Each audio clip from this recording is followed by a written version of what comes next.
Ce qu'a dit l'enfant à travers ce qu'il a écrit avec des fautes d'orthographe en disant que là il a commis une erreur. Je pense que là on se trompe. Personnellement. Personnellement, je pense que là on se trompe. On évalue les compétences historiques. On évalue les compétences de géographie. Mais on n'évalue pas le français. C'est inadmissible qu'un enfant qui a fait maternelle jusqu'à la terminale obtienne 2 de français. Personnellement, je vois que ça, ce n'est pas normal. Là, nous, on remet en cause nos compétences. Parce qu'enseigner un enfant de la maternelle jusqu'en terminale et le bac, on lui colle 2 en disant que c'est comme ce que j'ai vu à l'internet. C'est comme ça qu'on enseigne en classe. Actuellement, le français n'est plus comme le français qu'on nous enseignait quand on était en classe. Le français est devenu de l'histoire. Parce qu'on propose des sujets à travers des œuvres. Et les enfants, ce sont des enfants qui sont dans le milieu du numérique. Ils lisent les livres à travers l'Internet. Ils rédigent des sujets à travers ce qu'ils ont vu en Internet. Et l'enseignant pénalise cet enfant parce qu'il a écrit comme il a vu à l'Internet. Ça, personnellement, je vois que ce n'est pas normal. Voilà, c'est ce que j'ai voulu dire. Bon, il y a une coupe littéraire qui... Tu avais levé la main? Oui, je l'ai levé. Tu veux intervenir quelques minutes? Prenons un exemple où j'ai en face une copie de la classe de terminale en histoire chez nous. En fait, l'élève en question, le candidat en question, il a bien répondu, mais plein de fautes. Oui. Par exemple, il arrive à écrire nous pouvons avec T. C'est-à-dire les fautes de conjugaison sont répétitives et les accords. Pour moi, oui, je ne peux pas sanctionner totalement le candidat en question, mais je ne peux pas donner la totalité de la note à cause des fautes de conjugaison et des accords. Merci. Okay. Bon. Moi, je me permets, je rappelle la promotion, mais dans ce monde, vous avez donné une dissertation et il y avait un élève qui était là, maintenant il est docteur. Il a eu 12 sur 20 appréciation au sujet. 12 sur 20 appréciation au sujet. Ah ouais? Donc, parce que ce qu'il a traité, c'était impeccable. Je pense que ce n'est pas le sujet demandé. C'est cela pour les critères. Oui, attendez, nous allons donner merci beaucoup, monsieur l'inspecteur. Moi, je peux justifier ce dont vient de dire le ministre parce que j'ai vécu une grande expérience en participant à une équipe de recherche de la région de l'Océan Indien. Qui a regroupé des chercheurs de l'Université de la Réunion, Seychelles, Maurice, avec d'autres enseignants de l'Université d'Aix-en-Marseille. Nous avons travaillé sur l'évaluation des compétences en français des enseignants des étudiants des universités de la région. Et la première évaluation qui a motivé le projet, ces experts-là ont mentionné que aux Comores, les enseignants massacrent les élèves. C'est ce qu'ils ont dit. Des chercheurs de la Réunion, d'Aix-en-Provence, ceux qui ont travaillé en premier dans le contexte pour pouvoir réunir toutes les équipes, ont dit que les enseignants aux Comores massacrent les élèves. Et quand je regardais le tableau d'analyse des compétences à évaluer, on avait à peu près plus de 15 colonnes de compétences à évaluer. Des compétences que je dirais orthographiques, grammaticales, mais aussi des compétences aussi culturelles, etc. que nous devons tenir compte pour évaluer. Pour dire que oui, c'est vrai que c'est difficile parce que l'enfant qui travaille aujourd'hui, qui doit avoir des notes en français, est appelé demain à enseigner aussi ses connaissances. Et la langue d'enseignement, c'est le français, mais pas le shikomori.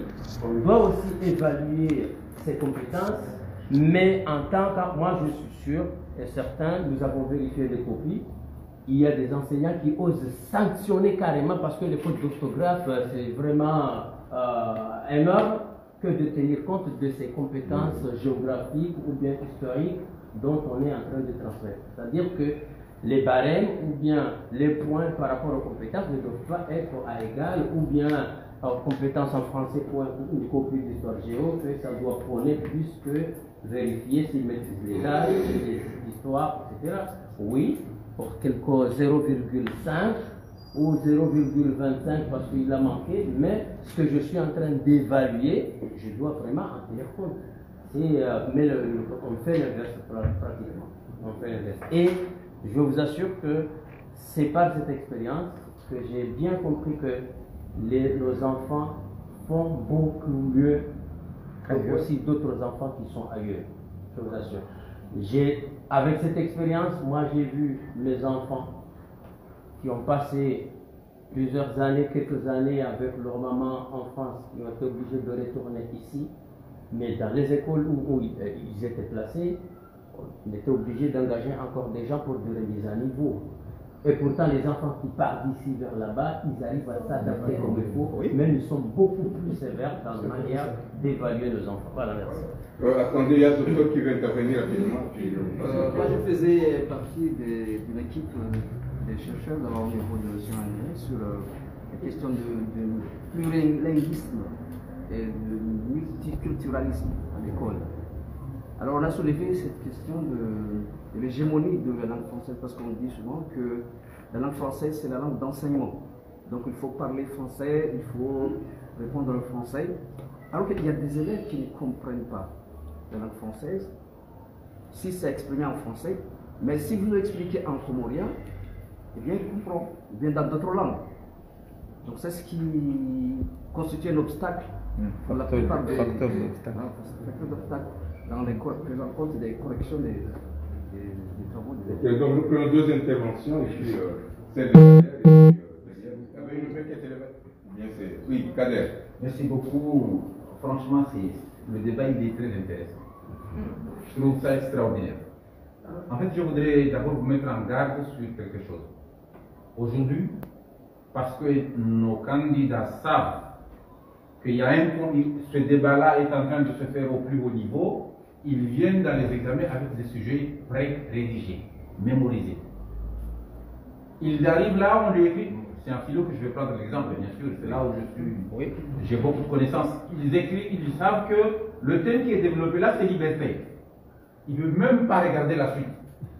Ils rabâchent tout ce qu'il a mémorisé sur la liberté. Et vous avez des élèves qui viennent comme ça.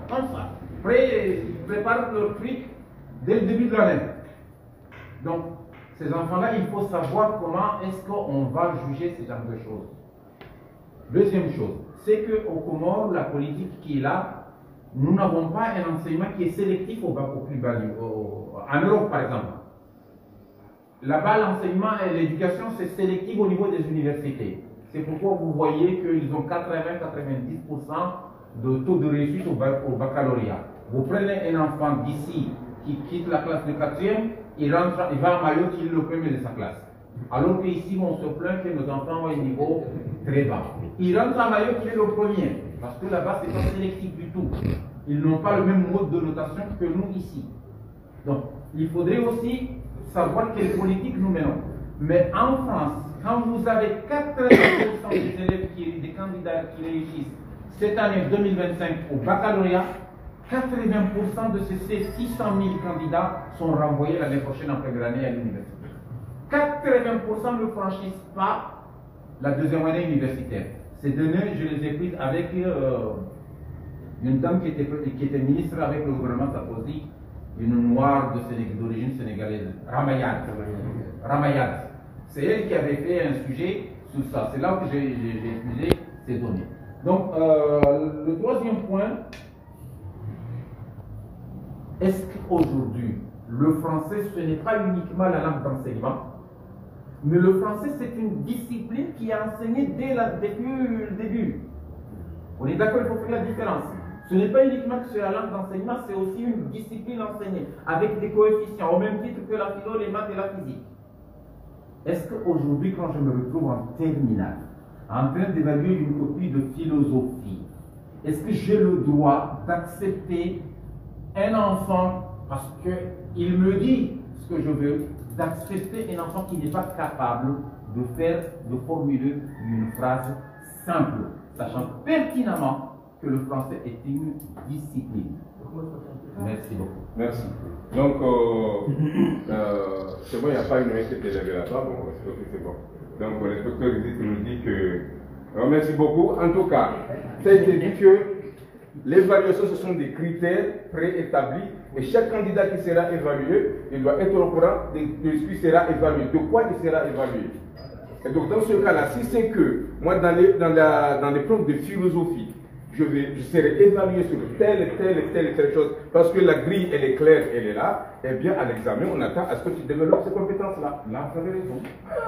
Donc oui, il faut que ce soit connu par celui qui sera évalué.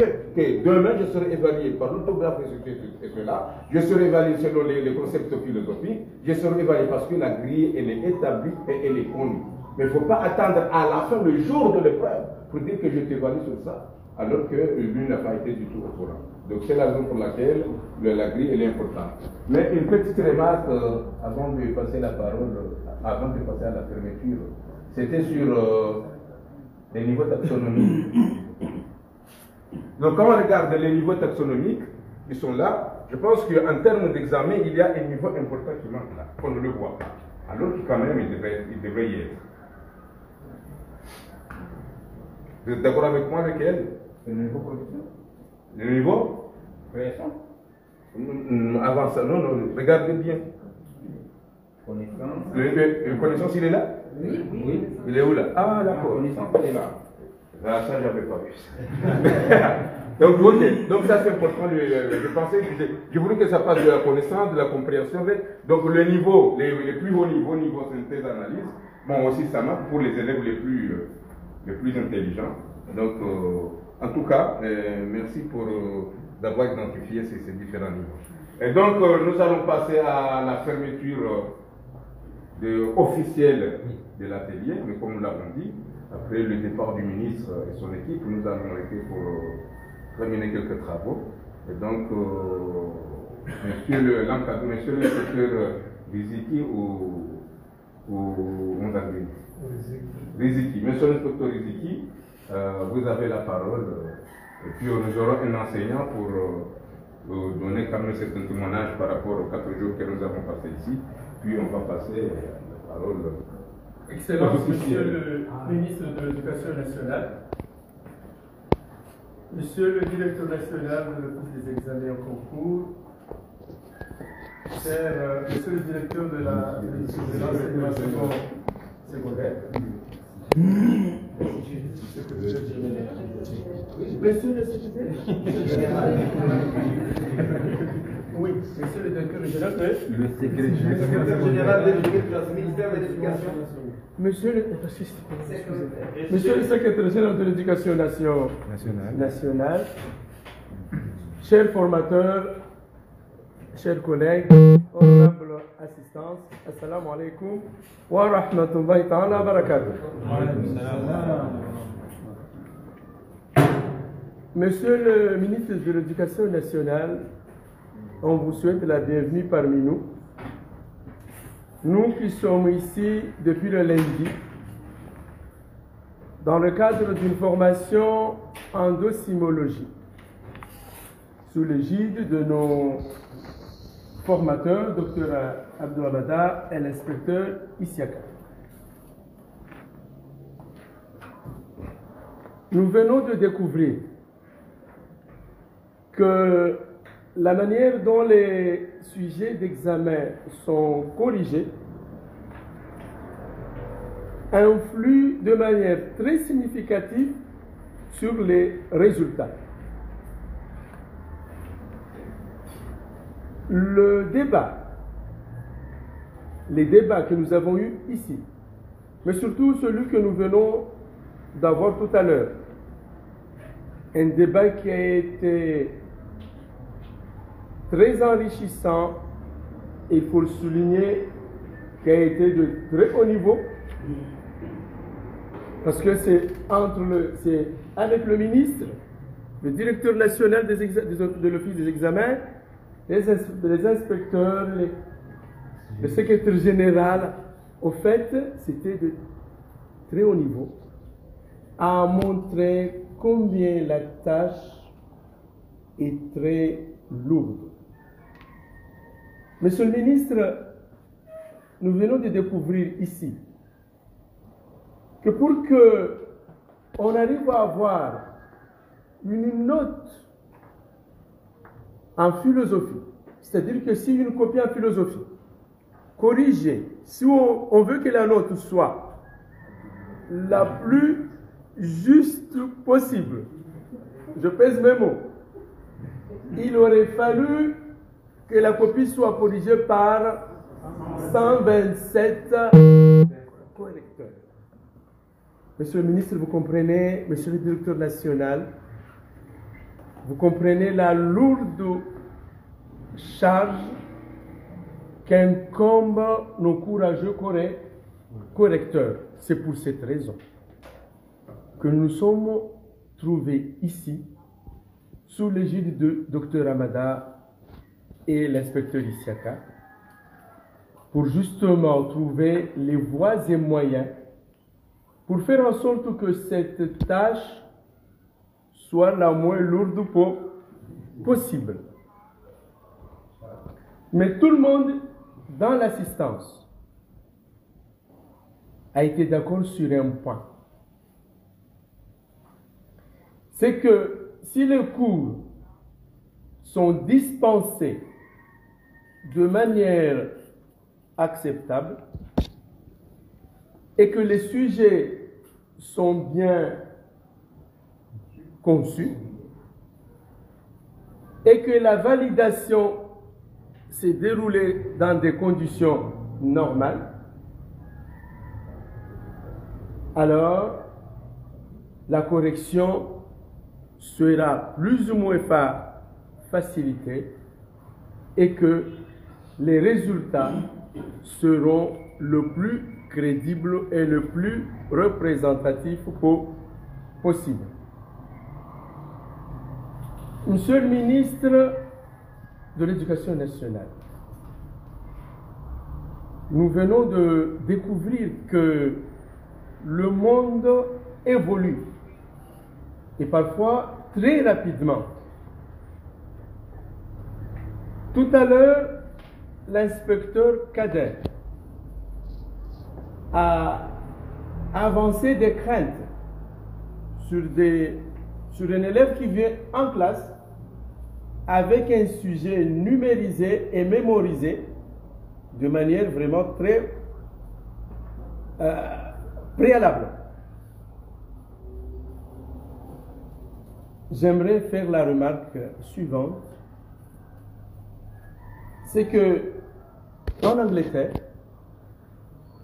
les enseignants choisissent de donner des devoirs à la maison parce que si les devoirs sont donnés à la maison, il y a moins de fautes car l'intelligence artificielle aide les enfants. Hier, j'ai suivi un débat très constructif sur LCI. Votre collègue française, Elisabeth Borne, je crois, il a carrément parlé d'intelligence artificielle au secours des enseignants. Je vous laisse méditer.